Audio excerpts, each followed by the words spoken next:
Le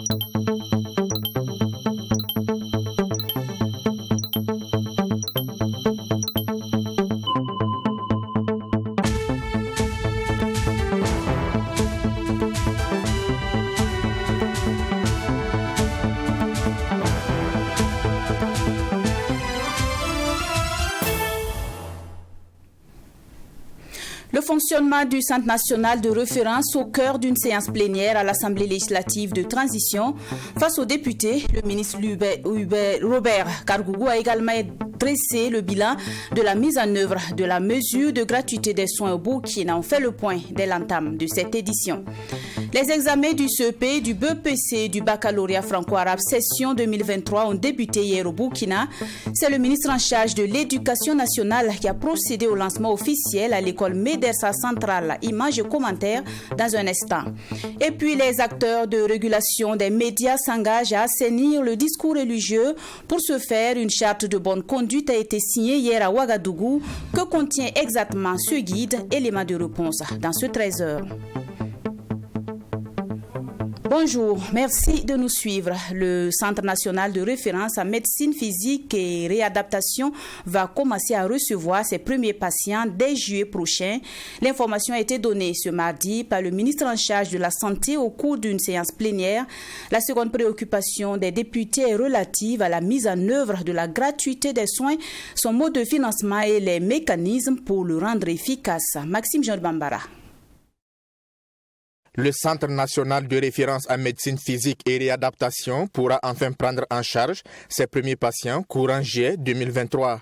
C'est l'annonce faite par le ministre de la Santé et de l'Hygiène publique Jean-Claude Kargougou à l'Assemblée législative de transition pour répondre à la question sans débat du député Souleymane Ouedraogo. Selon le ministre, plusieurs difficultés empêchaient le fonctionnement de ce centre, inauguré depuis le 14 mai 2021.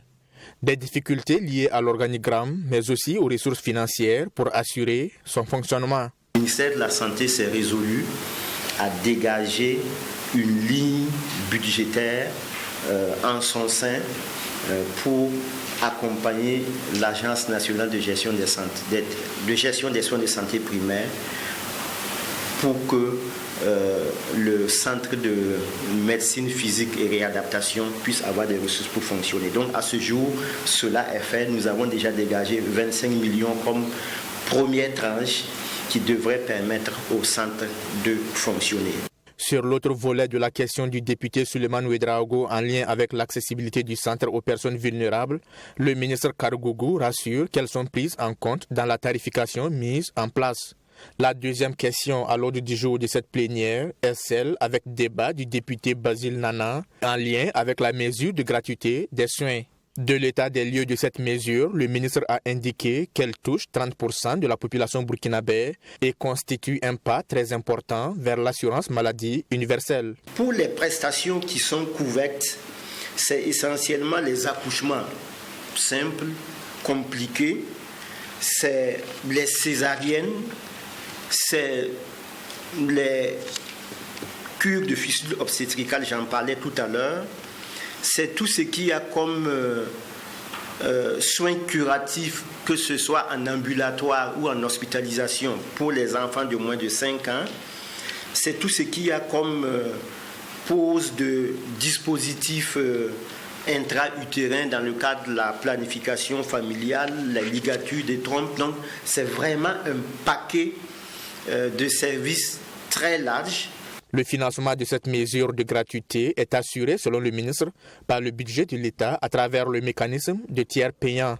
Depuis 2016 jusqu'à aujourd'hui, en tout cas jusqu'au 30 mars, la situation que nous avons faite, c'est que l'État a payé pour un peu plus de 194 milliards de francs CFA aux formations sanitaires contre une facture globale d'un peu plus de 225 milliards de francs CFA, soit un taux de paiement des factures qui ressort autour de 86%. De nombreux acquis ont été engrangés dans la mise en œuvre de la mesure de gratuité, mais des défis restent à relever selon le ministre de la Santé afin de la rendre plus efficiente. Il s'agit notamment des ruptures de médicaments et consommables médicaux et la question des arriérés de paiement de factures, 30 milliards de francs CFA que l'État doit aux formations sanitaires.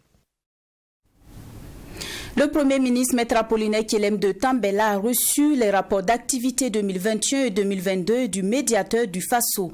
Le document fait état de plus de 6000 plaignants qui ont soumis auprès de l'institution 746 réclamations. Le médiateur du Faso a également traité des questions en lien avec la lutte contre le terrorisme et les crises universitaires. Michael Tougri nous fait le point. À la suite du président de la transition, c'est au tour du Premier ministre de recevoir les rapports d'activité 2021 et 2022 du médiateur du Faso. Accompagné de ses proches collaborateurs, Fatimata Sanou s'est soumise aux dispositions légales qui régissent son institution ce lundi 12 juin. Le médiateur du Faso a souligné au cours de cette audience la réaction de l'administration publique qui est passée de 66% en 2021 à 52% en 2022. Nous avons remarqué que le travail de réinstitution dépend généralement de la réaction de l'administration qui a été mise en cause. Donc si cette administration ne nous répond pas avec célérité dans les meilleurs délais, il va sans dire que le traitement du dossier du médiateur du Faso va traîner et va prendre du temps, ce qui va donner vraiment l'impression que le médiateur ne fait pas grand-chose. Il nous a demandé d'aller encore au plus près des populations, non seulement pour nous rendre plus visibles, mais également nous rendre accompagner, en tout cas les préoccupations de l'heure.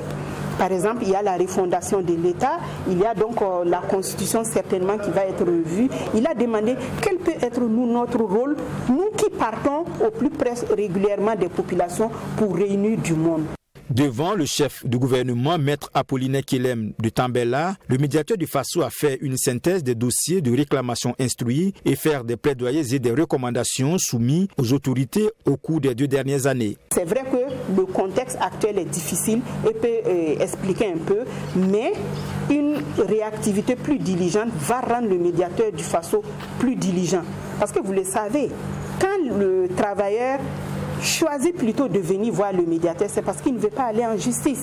Et quand on vient nous voir, il faut que le médiateur soit vraiment diligent pour lui donner une réponse. Même si c'est une réponse négative, ça lui permet de repartir en justice. L'institution manque cruellement de moyens pour mener des activités. Par exemple, se rendre au plus près des populations pour des actions de communication.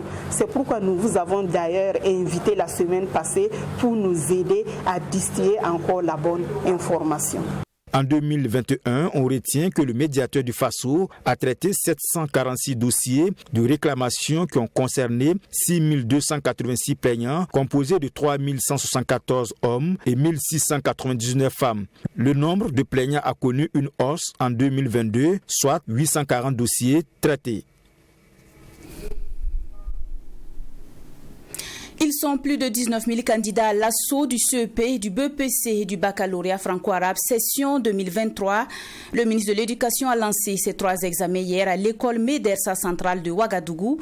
Tout en encourageant les candidats, le ministre est revenu sur l'importance qu'accorde le gouvernement à l'enseignement franco-arabe. Il a également relevé la nécessité de poursuivre les réformes déjà engagées. Abdou Gamienye.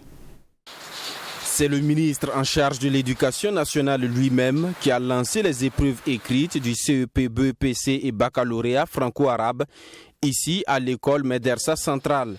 Joseph André Ouedraogo a fait le tour des salles de composition avant le démarrage des épreuves.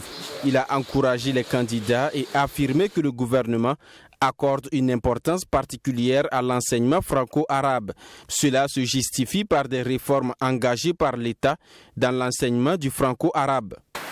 Ma présence ici témoigne de l'intérêt que le gouvernement accorde à ce pan combien important du système éducatif. Depuis 2015, n'est-ce pas, nous avons commencé ces examens et il y a eu des avancées. Notamment, nous avons harmoniser l'organisation du certificat d'études sur l'ensemble du territoire national. Les défis qui nous restent, c'est de faire de même en ce qui concerne le BPC et le baccalauréat. Le président de la communauté musulmane du Burkina Faso s'est félicité de l'importance qu'accorde le gouvernement à l'enseignement franco-arabe. Pour Moussa Kwanda, en plus de l'enseignement religieux, l'école franco-arabe contribue à la formation du citoyen burkinabé. L'importance du franco-arabe, vous savez, c'est en même temps non seulement une éducation, Et en même temps, ça éduque aussi la religion. Et vous savez, un homme formé avec les écoles religieuses, que ce soit arabe ou d'autres religions, ça nous aide à vivre harmonie et ça nous aide pour notre cohésion sociale. Amadou Sidibé, coordonnateur du projet d'appui à l'enseignement bilingue franco-arabe, soutient que cet enseignement concerne plus de 10% des élèves au Burkina Faso, d'où la nécessité de poursuivre les réformes pour répondre aux besoins du moment. Prendre en compte la formation professionnelle. Nous avons 400 000 enfants qui y sont, même ceux qui sont dans les classiques n'ont pas accès à un emploi décent. Donc il est important aujourd'hui de permettre à ces enfants qui sont sortant de ces écoles d'avoir un emploi décent. Et c'est le défi du ministère de l'Éducation nationale et de la Fédération des associations islamiques. Pour cette année 2023, 11 000 candidats tenteront de décrocher le CEP, 5 000 candidats pour le BEPC et 3 000 candidats pour le baccalauréat. Les responsables de la communauté musulmane rassurent que les élèves déplacés internes sont concernés par ces examens. Dans le but de sauvegarder et de renforcer la cohésion sociale, le Conseil supérieur de la communication a décidé d'assainir le discours religieux dans les médias. Pour ce faire, une charte de bonne conduite a été signée ce mardi avec les médias confessionnels et non confessionnels du Burkina. Cette signature intervient dans un contexte de crise sécuritaire, de tension sociale et de transition politique. On en sait davantage avec Fatima Tanikima. Le guide de gestion des contenus médiatiques à caractère confessionnel dans les médias non confessionnels et la charte de bonne conduite des médias confessionnels ambitionnent renforcer l'encadrement des émissions à caractère confessionnel. L'objectif est de permettre à ces médias de contribuer à la sauvegarde et au renforcement de la cohésion sociale, car elle est menacée depuis l'apparition du terrorisme au Burkina Faso. C'est du moins le constat fait par le Conseil supérieur de la communication, CSC. Selon Abdoulaziz Bamogo, son président, la coexistence pacifique qui existe entre les confessions religieuses est de plus en plus menacée. Une menace qui se manifeste dans les discours contraires au principe de la tolérance religieuse tenus sur certains médias confessionnels ou non. La question confessionnelle est très sensible. Elle l'est davantage en période de crise. Au regard du contexte socio-sécuritaire que nous vivons, le CSC a bien intériorisé le grand risque que ferait courir à notre pays une mauvaise gestion des contenus médiatiques à caractère confessionnel. Et plutôt que d'attendre que les problèmes se multiplient et engendrent des situations déjà volatiles, nous avons décidé d'anticiper, de venir en assistance aux acteurs qui ne demandaient que cela. Ces acteurs ont d'ailleurs tous signé ce 13 juin la charte de bonne conduite des médias confessionnels dans un contexte de crise sécuritaire, de tension sociale et de transition politique. Mais avant d'aboutir à cette signature, le CSC a dû travailler avec l'ONAFAR, l'Observatoire national des faits religieux. Selon sa présidente Abibou Ouattara, l'accompagnement de son organisation dans la mise en œuvre de ce projet de renforcement de l'encadrement des émissions à caractère confessionnel en vue de lutter contre l'extrémisme violent et promouvoir la paix et la cohésion sociale dans le pays entre dans le cadre de ces missions. Même si d'habitude, le fait religieux faisait l'objet d'une attention particulière dans notre pays, il n'en demeure pas moins qu'il s'avère encore plus crucial en ces moments marqués par la montée en puissance de l'extrémisme violent et ce revendiquant abusement de la religion. Si les lieux de culte et autres tribunes de prêche constituent jadis des espaces privilégiés de propagation des messages de radicalisation ou de haine, ce sont les médias qui en sont actuellement les terreaux fertiles. Les médias signataires sont donc tenus au respect des règles dans la gestion des émissions à caractère confessionnel. Ils s'engagent également à développer de bonnes attitudes et éviter les écueils pour une meilleure gestion des émissions, surtout dans ce contexte de crise sécuritaire et de tensions sociales.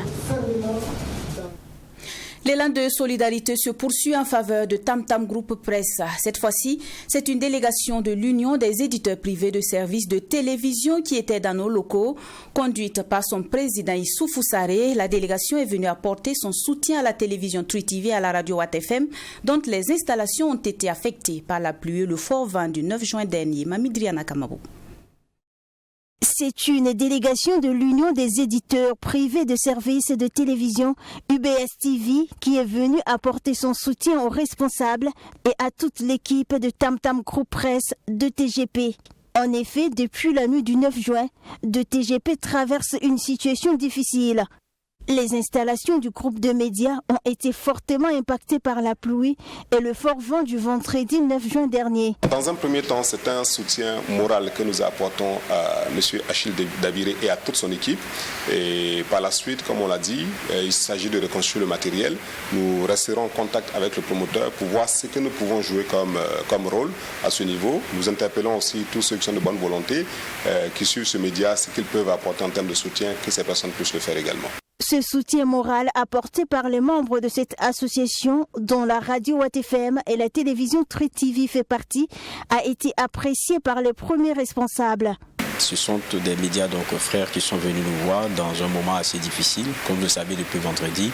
Après ce fort vent, on a donc dû enregistrer des dégâts importants. Et c'est en ce moment difficile, évidemment, qu'on compte sur évidemment les amis et frères que nous avons. Et ces médias-là sont venus nous apporter ce soutien moral dont on a besoin. Depuis cet incident, le signal de Tri TV sur la TNT du Burkina Faso est interrompu. Le directeur général adjoint des médias a rassuré que la direction de TGP travaille d'arrache-pied afin de résoudre cet incident. C'est le moment aussi de dire à nos partenaires que nous avons, évidemment, comme vous l'avez constaté, repris sur le bouquet canal. C'est vrai qu'il y a des efforts encore à faire pour ce qui est de d'abord la TNT. Et là-bas, on y travaille. Pour la radio aussi, on a repris donc nos programmes. C'est vrai que la portée n'est pas encore ce que nous voulons, mais on travaille franchement à revenir à 100% de nos capacités parce que vous le savez très bien, notre rigueur et ce que nous partageons avec nos partenaires, nos auditeurs et nos téléspectateurs, c'est la qualité de l'image, la qualité du son et nous travaillons donc à revenir. Il faut noter que Tam Tam Group Presse a enregistré d'importants dégâts matériels. Les insignes ont été arrachés et l'antenne a été emportée par le vent. Nous entamons la page sport de cette édition. La salle des arts martiaux du Comité olympique national des sports a abrité ce vendredi la première édition de la Nuit des arts martiaux. Initiée conjointement par 6 fédérations, cet événement vise à promouvoir ces disciplines et à offrir un cadre de fraternisation entre elles. Le thème retenu pour cette première édition est arts martiaux et lutte contre l'insécurité. Les détails avec Assami Tiemtori. Elles sont 6 fédérations à avoir mis en place cet événement dénommé Nuit des arts martiaux. Une nuit consacrée à des démonstrations pour faire découvrir au public les spécificités de chaque discipline, pour créer un cadre de fraternisation entre disciplines et pour montrer également l'engagement de ces fédérations dans la lutte contre l'insécurité, d'où le thème arts martiaux et lutte contre l'insécurité. Tour à tour, chaque discipline passe sur le tatami. Le judo débute les hostilités.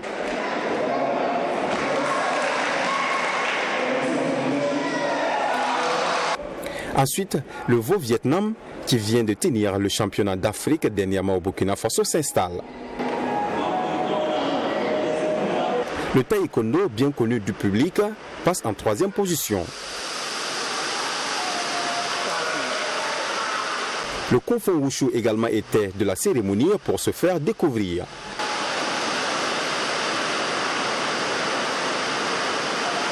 Le karaté-do avec Maître Maré était l'avant-dernière discipline.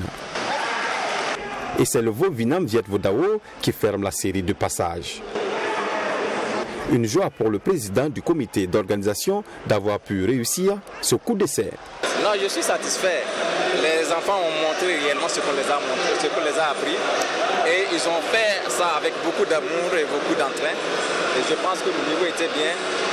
Et pour tous les pratiquants, toutes les fédérations étaient à un bon niveau et nous pensons que nous allons faire mieux les éditions prochaines.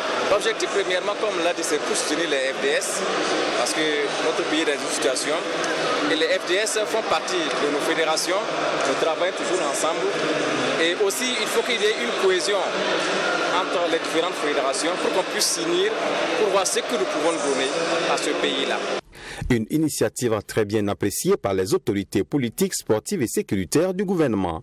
Pour eux, cette coalition des différentes fédérations des arts martiaux montre un bon état d'esprit et la résilience du peuple. Vous allez vous en dire comme ils ont pris engagement, surtout pour aider les FDS. Il faut se rappeler quand même que quand on fait les arts martiaux et peut-être les autres disciplines, on travaille toujours à développer le mental. Et c'est ce mental-là qui fait la fierté, qui fait la force des athlètes. Et c'est cette résilience aussi qui fait cette histoire de mental qu'on demande, y compris que l'ensemble des FDS et des volontaires pour la défense, pour la engagés, est en tout temps et en tout lieu. Je suis très comblé de voir tout ce qu'ils font, l'éducation qu'ils mènent dans les quartiers, dans les villages, dans les villes, dans les écoles, c'est très important. Et le sport doit véhiculer des valeurs de discipline, des valeurs de cohésion sociale, des valeurs d'unité et des valeurs de résilience. Les remises d'attestation de reconnaissance ont mis fin à la première édition et rendez-vous est pris pour la deuxième. Les étalons en pleine préparation pour la 5e journée des éliminatoires de la CAN 2023. Ils ont effectué leur premier entraînement dans la soirée du lundi à l'espace aéré de la BCEAO. Premier de son groupe est déjà qualifié. Les poulains de d'Hubert Velud comptent garder le cap en arrachant la victoire face au Cap-Vert. L'ambiance de cette séance d'entraînement, c'est avec Yacine Sawadou. C'est le tout premier entraînement des étalons en vue de la préparation du match de la 5e journée des éliminatoires de la CAN Côte d'Ivoire 2023. Un rassemblement avant les vacances et à Ouagadougou. 22 joueurs sur 25 étaient présents à ce premier rendez-vous. Les absents sont Issoufou Dayo, Adamo Nagalo et Trova Boni qui sont eux aussi attendus incessamment. Pour cette séance d'entraînement, il s'agit du réveil musculaire, bref, régénérer le corps. C'est une équipe des étalons qui se sentent bien, surtout étant à côté de leur famille. C'est un plaisir et voilà, on le savoure avec beaucoup d'enthousiasme et voilà, on prépare le match et on verra ce que ça va donner. Il y a quelques joueurs qui ne sont pas encore arrivés, donc on attend encore d'avoir tout le monde pour pouvoir vraiment entamer vraiment la préparation du match. Mais pour l'instant, tout le monde, ceux qui sont là, on essaie de bien s'entraîner et voilà, on verra. On est à côté de la famille, on a pu voir la famille avant de partir pour le match. Et aussi de notre côté, on sait l'enjeu de ce match. On joue pour la première place qui sera beaucoup plus mondiale au tirage au sort. Donc je peux dire que c'est relax et sérieux en même temps. Dans l'ensemble, les étalons dans leur club ont fait une bonne saison. Un plus pour ce match à venir contre les Requins Bleus. Les 6 derniers mois ont été favorables pour moi. Voilà, j'ai eu beaucoup de minutes à jouer, j'ai eu à engendrer de la confiance et c'est bien pour moi et c'est bien aussi pour l'équipe nationale. Et on verra au cours du match ce que ça va donner. Les poulains de Hubert Velud sont premiers dans leur poule et veulent garder cette avance. Pour ce faire, ils auront fort à faire devant une équipe de Cap-Vert qui a aussi besoin de points. Les étalons en sont conscients. Je dis l'équipe capverdienne, c'est une équipe très très coriace. On sait qu'ils ont des bons attaquants, notamment Tavares et la plupart de leurs joueurs jouent au Portugal. Donc je sais qu'ils ont beaucoup de talent. À nous de rester concentrés, de prendre au sérieux et entamer ce match comme les autres matchs. C'est un match très important. C'est un match très important et vous avez vu, je dirais qu'on est presque tous en vacances. Tous les joueurs sont presque en vacances et faire des regroupements, des stages à ce genre de période, c'est pas facile. Voilà, mais on est conscient de ce qui nous attend. On est des professionnels. Voilà, ça fait partie de notre métier aussi, ça fait partie de notre vie. Voilà, c'était à nous d'aménager notre calendrier en fonction de ce regroupement. Voilà, il faut une victoire pour pouvoir rester à la tête de ce groupe et voilà, donc c'est ce qu'on va chercher. Après ce premier entraînement, les étalons auront un deuxième ouvert au public ce mardi avant de s'envoler pour Praia. Les étalons du Burkina croisent les crampons avec les Requins Bleus du Cap-Vert le 18 juin prochain, comptant pour la 5e et avant-dernière journée des éliminatoires de la Coupe d'Afrique des Nations Côte d'Ivoire 2023. Et voilà qui met fin à ce 13h. Excellent après-midi à vous qui l'avez suivi.